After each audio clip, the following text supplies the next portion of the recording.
I have 5 little rules that you can follow as you find your spark and bring your spark to life. The first is to go after the things that you want. Let me tell you a story. So a friend of mine and I, we went for a run in Central Park. And on this particular day, when we got to the end of the run, there were some free bagels. On the table were boxes of bagels, and on the other side was a long line of runners waiting to get their free bagel. So I said to my friend, let's get a bagel. And he looked at me and said, that line's too long.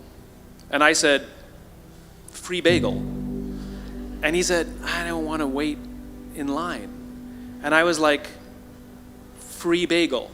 And he says, it's too long. And that's when I realized that there's 2 ways to see the world. Some people see the thing that they want, and some people see the thing that prevents them from getting the thing that they want. I could only see the bagels. He could only see the line. Because the rule is, you can go after whatever you want. You just cannot deny anyone else to go after whatever they want. You don't have to do it the way everybody else has done it. You can do it your way. You can break the rules. You just can't get in the way of somebody else getting what they want. Rule number 2. In the 18th century, there was something that spread across Europe and eventually made its way to America called puerperal fever, also known as the Black Death of childbed. Basically what was happening is women were giving birth and they would die within 48 hours after giving birth. This Black Death of childbirth was the ravage of Europe, and it got worse and worse and worse over the course of over a century. Doctors and men of science wanted to study and try and find the reason for this Black Death of childbed, and so they got to work studying, and they would study the corpses of the women who had died. And in the morning they would conduct autopsies, and then in the afternoon they would go and deliver babies and finish their rounds. And it wasn't until somewhere in the mid-1800s that Dr. Oliver Wendell Holmes realized that all of these doctors who were conducting autopsies in the morning weren't washing their hands before they delivered babies in the afternoon. And he pointed it out and said, guys, you're the problem. And they ignored him and called him crazy for 30 years. Until finally somebody realized that if they simply washed their hands, it would go away. And that's exactly what happened. When they started sterilizing their instruments and washing their hands, the Black Death of childbed disappeared. The lesson here is, sometimes you're the problem. Take accountability for your actions. You can take all the credit in the world for the things that you do right, as long as you also take responsibility for the things you do wrong. It must be a balanced equation. You don't get it one way and not the other. You get to take credit when you also take accountability. Lesson 3, take care of each other. The United States Navy SEALs are perhaps the most elite warriors in the world. One of the SEALs was asked, who makes it through the selection process? Who is able to become a SEAL? And his answer was, I can't tell you the kind of person that becomes a SEAL. I can't tell you the kind of person that makes it through BUD/S. But I can tell you the kind of people who don't become SEALs. He says the guys that show up with huge bulging muscles covered in tattoos who want to prove to the world how tough they are, none of them make it through. He said the preening leaders who like to delegate all their responsibility and never do anything themselves, none of them make it through. He says some of the guys that make it through are skinny and scrawny. He said some of the guys that make it through, you will see them shivering out of fear. He says, however, all the guys that make it through, when they find themselves physically spent, emotionally spent, somehow, some way, they are able to find the energy to dig down deep inside themselves, to find the energy to help the guy next to them. They become SEALs.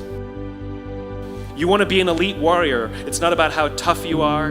It's not about how smart you are. It's not about how fast you are. If you want to be an elite warrior, you better get really, really good at helping the person to the left of you and helping the person to the right of you.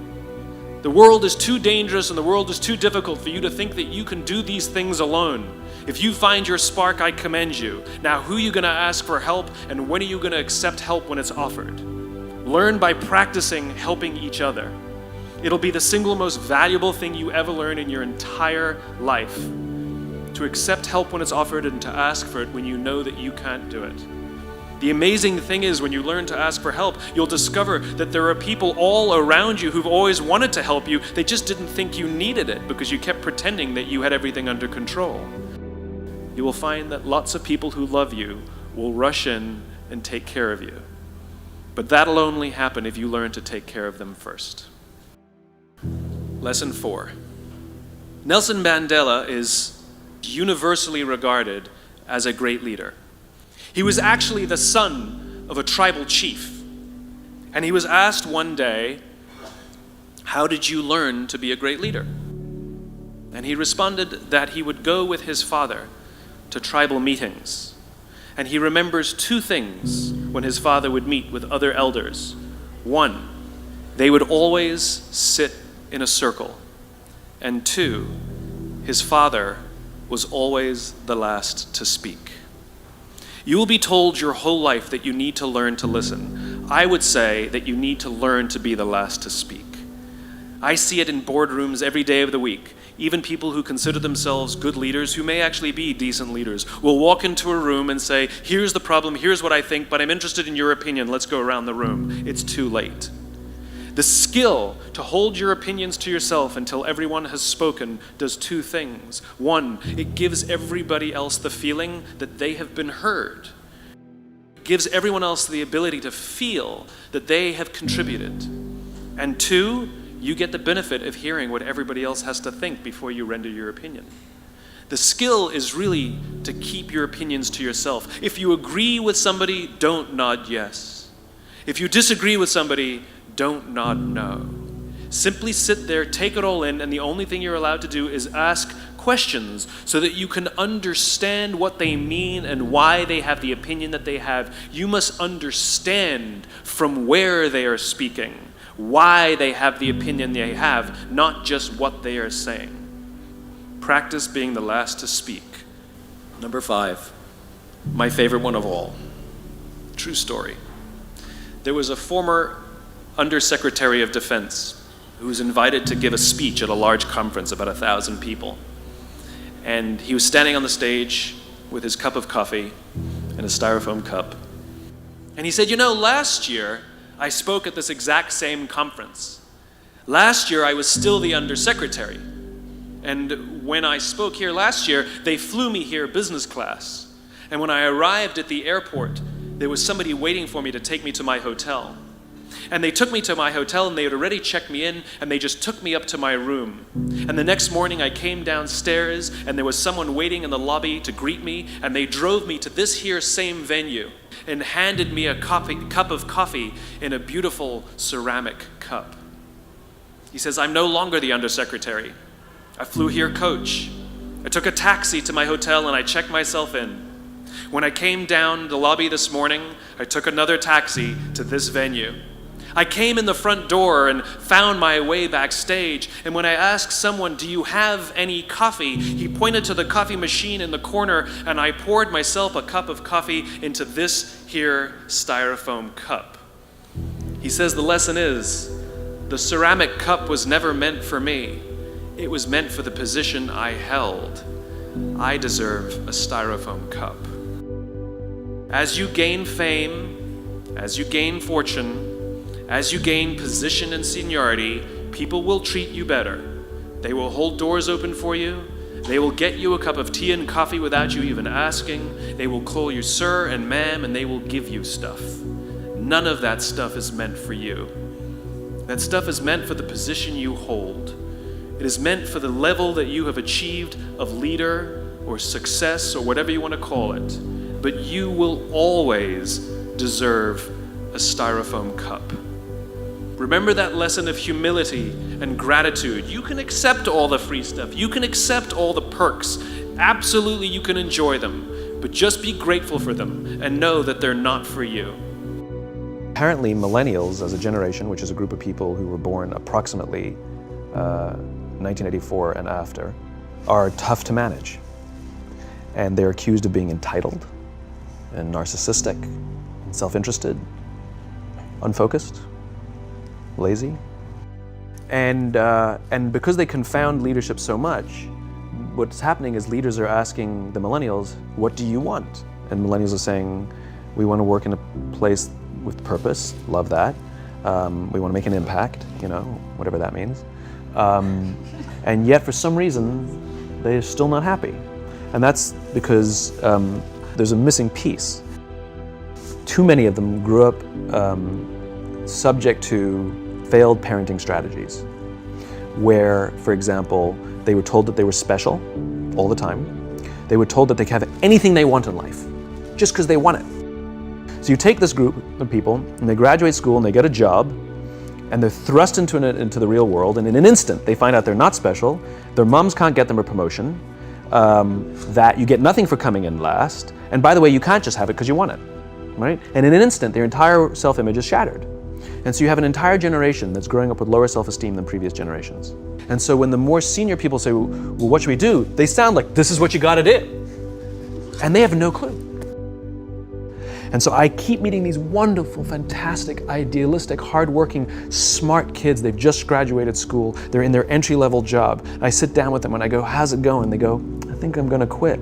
I'm like, why? They're like, I'm not making an impact. I'm like, you've been here 8 months. It's as if they're standing at the foot of a mountain and they have this abstract concept called impact that they want to have in the world, which is the summit. What they don't see is the mountain. I don't care if you go up the mountain quickly or slowly, but there's still a mountain. And so what this young generation needs to learn is patience. That some things that really, really matter, like love, or job fulfillment, joy, love of life, self-confidence, a skill set, any of these things, all of these things take time. Sometimes you can expedite pieces of it, but the overall journey is arduous and long and difficult. And if you don't ask for help and learn that skill set, you will fall off the mountain. Leadership is not about rank or authority. Leadership is taking responsibility for the people around us. And so anybody on any team at any rank at any level can be a leader. The first choice is that we have to want to be. Great leaders are students of leadership. No matter how achieved they may be, they're still learning. And it's a lifestyle. It's the lifestyle of what I need to do to look after people, which includes things like listening, learning how to give and receive feedback, learning how to have effective confrontations, how to discipline when necessary in a way that's constructive, roam the halls, get to know people, learning what it means to ask somebody questions. How do you ask questions? Like some people are naturally good at being curious about other human beings, and some people are uncomfortable because they're introverts or whatever, socially awkward. But we can learn. It's a lifestyle. It's a lifestyle. There are many, many things we have to do and constantly work on to be a great leader, to create that environment. We have to take the time to foster and take care of people around us, to nurture our relationships, because when we're going to be doing something difficult, when we're going to be swimming upstream, when we're going to be innovating and doing something different, there are days we're going to doubt ourselves. There are days that storms are going to rise, and we have to have people who say, I got your back. You need to do this. We need you. The world needs this. Keep going.